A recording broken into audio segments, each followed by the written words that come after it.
uh, my daughter just got up, so we're a tiny bit behind today. But good morning to the travelers out there, traveling or not traveling. We are here for our Prince Cruise News Live. I'm really excited for this one. I'm kind of sad, but I'm also super excited for this one.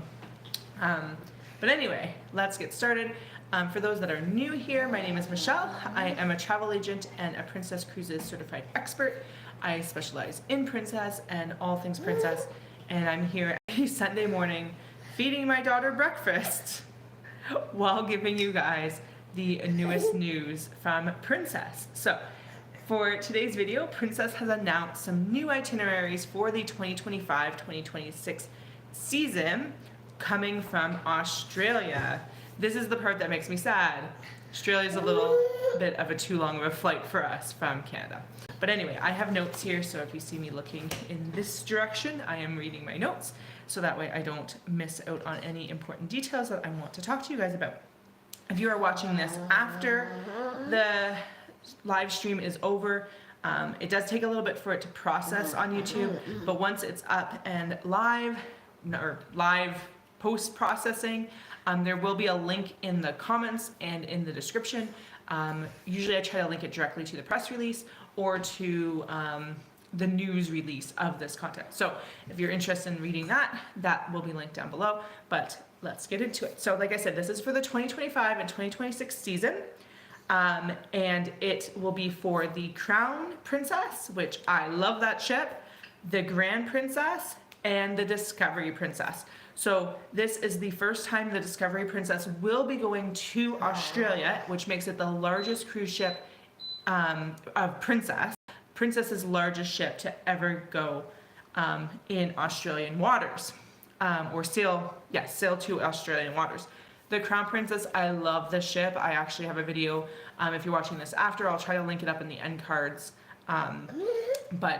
Or just go to my channel and see it. But I did a video on my favorite things about the Crown Princess. It's like my favorite ship currently. So the Discovery is making its debut in Australia, or for Australia, and will be the largest ship of Princess to ever sail in Australian waters, which is very cool. It's a newer ship. It's very nice. I would love to go on it one day. It often will do Alaska, and so maybe I'll do Discovery to Alaska. We saw it when we were in Alaska. Anyway, so there'll be 22 itineraries for the Discovery over 4 months, and 11 of those departures will be from Sydney. So if you're looking to get on a newer, bigger ship with Princess, highly recommend doing the Discovery, because the Crown and the Grand are older ships. I think the Grand is from like 1998 and the Crown is like 96, I want to say. Both have been refurbished, but like when we were on the Crown this past summer, it was refurbished in, I want to say, 2018. The rooms were not refurbished in 2018, I can tell you that. It's funny because my parents sailed on the Crown in 2009, and I'm pretty sure the rooms that we stayed in 2023 were the same rooms. Like, nothing has been updated. So out of the ships that are sailing, if you're looking to sail in Australia and you're looking for something that's a little bit of a newer ship, the Discovery is probably your best bet. It is a bit of a bigger ship, but the trade-off is also newer. They are also going to be offering 2 different cruise tours. There wasn't much information about these, so I don't have any details really to give you, but if you aren't aware, cruise tours are like pre or post cruise tours. So you can go in a little bit early and explore a bit and then go on your cruise, or you go on your cruise and then you explore a bit after. These are very, very popular for Australia, where you can go up into the Denali National Park and take the train and do a whole bunch of cool wildlife exploring in Australia, in Alaska, before you go on your Alaskan cruise. So they are offering it for Australia as well, and the 2 will be Australian Outback and the Ultimate Australia. Why are you fussing? What's the matter? I'm offering you food. You aren't hungry? She like literally just woke up. I feel bad. I was like, we gotta get ready. There we go. So very excited for those. They tend to offer more of like a unique look of where you're going to, not just cruising. It's usually only a couple days, but you get like really good cultural experiences when you do those versus just cruising, because it's just a little bit more in depth. So they are offering those 2 cruise tours as well. So before we move on, I just want to say thank you so much for watching. If you are looking to book a cruise with Princess, there'll be a link in the description right now, even during the live. But there's also will be a link in the description post, and probably I'll try to remember to link it in a pinned comment down below as well. That is a link to the Princess website where you currently can get 40 for 2024 and 2025. You can get 50% off select cruises. They also have their Black Friday sale still going on as of right now until I think December 1st, where you can also get the 3rd and 4th guest free on those select cruises. So by clicking on that link, it is an affiliate link, so I do get commission from you purchasing through that link, but it super supports our channel, and it doesn't cost you anything extra to click on our link and buy your cruise through there, book your cruise through there.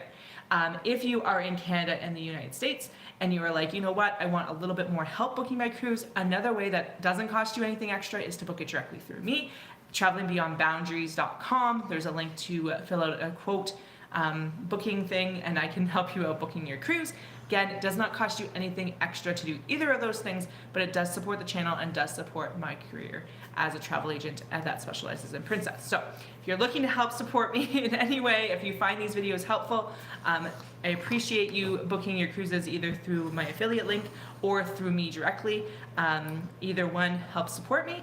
Also hitting the subscribe button, the like button, watching my content in general. Even if you're like, I already have my cruise booked, I'm not booking anything, just watching my content is amazing. I appreciate all of you commenting. Commenting is always great. Let me know in the comments below, have you sailed to Australia before? And if you haven't, would you like to? Anyway, let's keep going. So there will be 2 to 37-day cruises leaving from Australia or sailing in Australia, with a good chunk of them leaving from Sydney, which is really cool if you are in Australia and you want to sail from Australia. You have, with all those itineraries, up to over 20 UNESCO World Heritage Sites, which is kind of my, like, I'm very much into locations that have significant cultural or historical significance. So for me, that's why I love Princess, because their itineraries are so good. They're not just like tourist trapped. Well, I guess some of the heritage sites could be tourist trapped, but like they're not just like, let's go have a party. It's like, here's a good educational cultural experience where you learn something and you get value from it other than just a party. So I really enjoy having cruises that go to so many different places. Anyway, they also are going to have 2 14-night holiday cruises. Man, I'm going to consider them.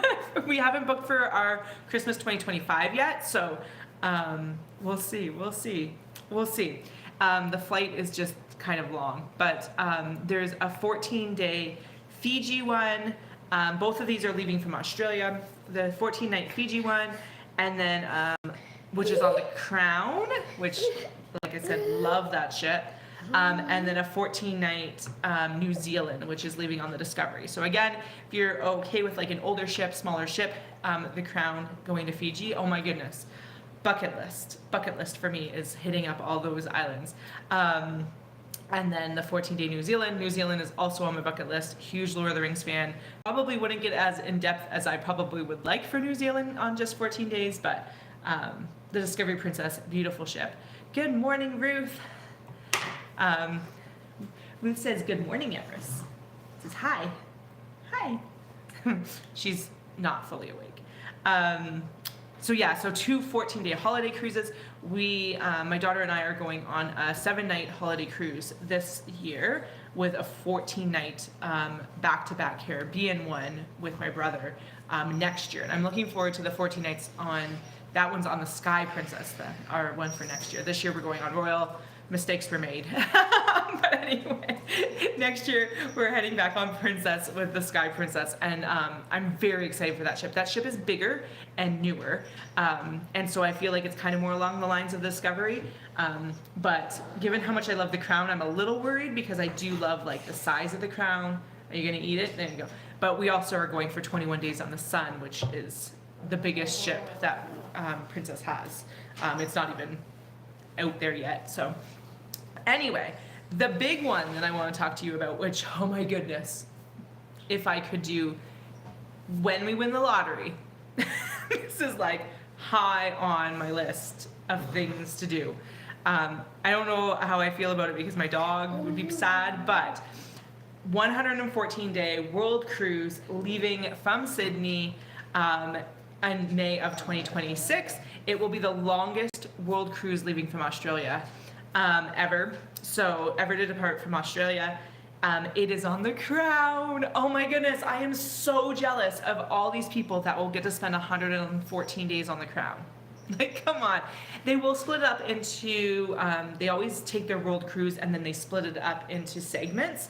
So they'll be like, oh, a 54-day segment here and a 30-day segment here and stuff like that. So we'll see if I can, we'll see where they are in the summer of 2026, and maybe we can hop on whatever segment they're doing in the summer of 2026. That hasn't been announced yet. They just announced the 2025-26 Australian ones, which tend to come first. And then usually in spring, they'll announce the rest of the, I can't remember what the name is that I'm thinking of, but like the rest of the launching stuff. Princess is a little later than, say, Royal for their stuff. Like this time last year, we were booking a ton of cruises this time last year with Royal, and then Princess we didn't start booking until spring. Because they're just, they release them later. So anyway, I'm going to probably be checking out where they are for July and August of 2026, because I would love to get back on the Crown. We're also, I'll talk about it in a bit, we're also talking about maybe going back to Alaska for 2026. So anyway, 114 days on the Crown Princess, world cruise, the longest to ever depart from Australia, 48 different destinations with 31 countries on 6 continents. I think the only one they don't hit up is Antarctica, and that usually, depending on where they port in South America, you can sometimes take tours to Antarctica. I haven't looked, they didn't release a map of where they're going, so I don't know exactly the destinations, but that's my guess, is you usually go out to the bottom of South America, and you can sometimes get excursions to Antarctica. But they are porting in 6 different continents, 31 different countries, 48 different ports, with some of those being overnight stays, some of them being late night stays. So if you are looking to stay overnight in a place, you can, for those destinations. 50 UNESCO World Heritage Sites. So I said that, like, I am very big on like the history and the cultural aspects of cruising, and so to have 50 different UNESCO World Heritage Sites to visit, including stuff like the Great Barrier Reef, and just amazing cruises. So these cruises are open for travel agents to book as of November 21st, which is obviously in the past now. So it's open to travel agents now, with it opening up to the public the end of the month. So I went to go look and I couldn't find this under my travel agent portal, but I think I just wasn't looking in the right place, because I didn't have like a specific date. I could see sections of the 2025 World Cruise, but not the 2026 World Cruise. So I think I'm gonna have to dig a little deeper, because I was curious what the price was gonna be. And also, like I said, they will take that World Cruise and they will chop it into segments. And so when they release this World Cruise, which is now, for travel agents, I should be able to see where the Crown is going to be in July or August, and we can actually book it now. Don't tell my brother, because he's very much wanting to go back to Alaska, which I don't blame him. But I'm like, let's see where the Crown is, because judging that it's leaving from Australia, I'm guessing it's probably gonna go west. So it might, depends on how long it takes to get places. But I anticipate it's probably going to be more like British Isles, possibly transatlantic, but we'll see. So 2026 right now, currently what we are thinking of possibly doing is 2 Alaskan cruises. We're thinking of trying to do, like, nothing has been announced from Princess for 2026. So I don't have any idea of what itineraries will be happening for 2026 for Alaska.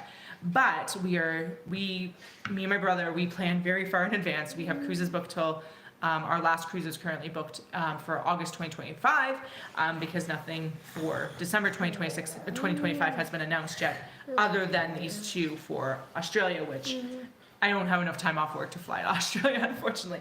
But yeah, so we are talking about what we are thinking we are going to do. Mind you, we changed things because, like, 2025, we were going to do British Isles. That was our plan. And then the 21-day Mediterranean came up for cheaper than a 13-night with British Isles. So we were like, book.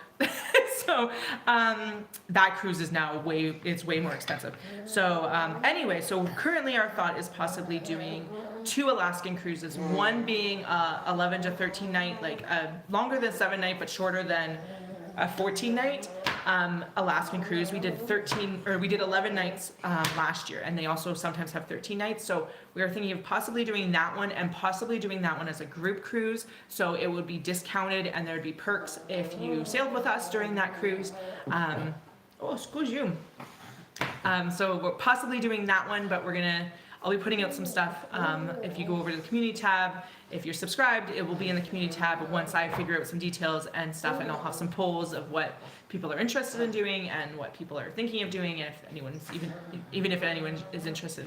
That would be amazing worldwide. Like, yeah, winning the lottery would be something you try. Yeah, I'm not a gambler, but recently I've been playing one of the lotteries in Alberta here that I'm like, I just want to work full time doing this, this and travel agent stuff. So anyway, winning the lottery though would get me on that cruise ship, although my dog would hate me, probably. That's a long cruise, but I would definitely do segments of it. And I would be Fiji. Holiday 2025 would be Fiji. 14 days. Oh my goodness. Oh, magic, Emrys. Magic. My daughter loves cruising. She was born to cruise. Anyway, so 2026, July or August 2026, we're hoping to do a group cruise. Like I said, there would be discounts and perks to cruising with us.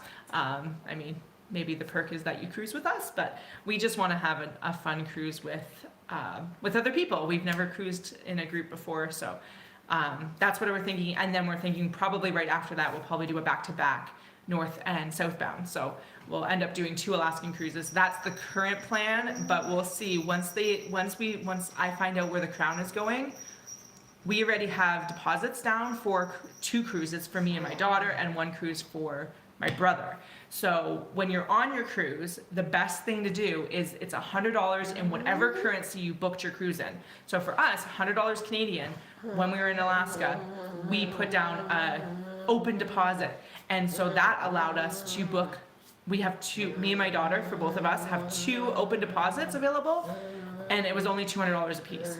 And then my brother put down a $100 deposit. So when it comes time to book now, if I decide that tomorrow I see the Crown is in some place amazing for a great price during the July or August, and I'm like, you know what, I'm just gonna book it. I don't have to worry about coming up with money for deposits because it's already covered. So if you are sailing on Princess anytime soon and you know that you want to sail with them in the future, as long as you plan on booking within the next year, the cruise doesn't have to happen in the next year. You just have to book within the next 12 months from when you're cruising. Put down that $100 deposit. The $100 deposit is refundable too. So like, there's no risk, but then you don't have to worry about having the money for a deposit, especially if it's a longer cruise and deposits can get quite expensive when you have longer cruises.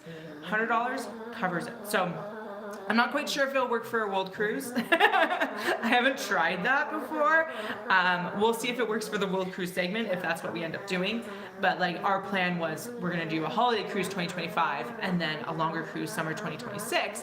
Now we're not so sure about the holiday cruise. We're on the fence about that versus just doing a really long, like 2 cruises in the summer, say to Alaska, but we're pretty sure we're gonna go back to Alaska 2026. We loved Alaska. It by far is our favorite cruise so far. My daughter enjoyed it. I thought I was gonna hate it. I've told this story before, but like I seriously was like, I'm only cruising to Alaska once in my life, just to check it off the list, and I'm gonna cruise with Disney so that way I have something to do on sea days, because at the time I hated sea days, whereas that Michelle's a different person. I should do a whole video on like how I've changed the way I cruise, because that girl was a different person. That was the girl that booked the Royal Cruises, thinking that she needed Royal Cruises to have more fun, but man, Princess. Anyway, love Princess. I lost my train of thought. But anyway, yeah, so I thought, okay, I'm only gonna book once, and it's gonna be Disney. It's the cheapest Disney cruise I can go on, and then I get the magic of Disney, and I get Alaska off my list, and the end. And now I'm like, I never, ever, ever in my life will ever take a Disney cruise. The time with Royal is limited at this point.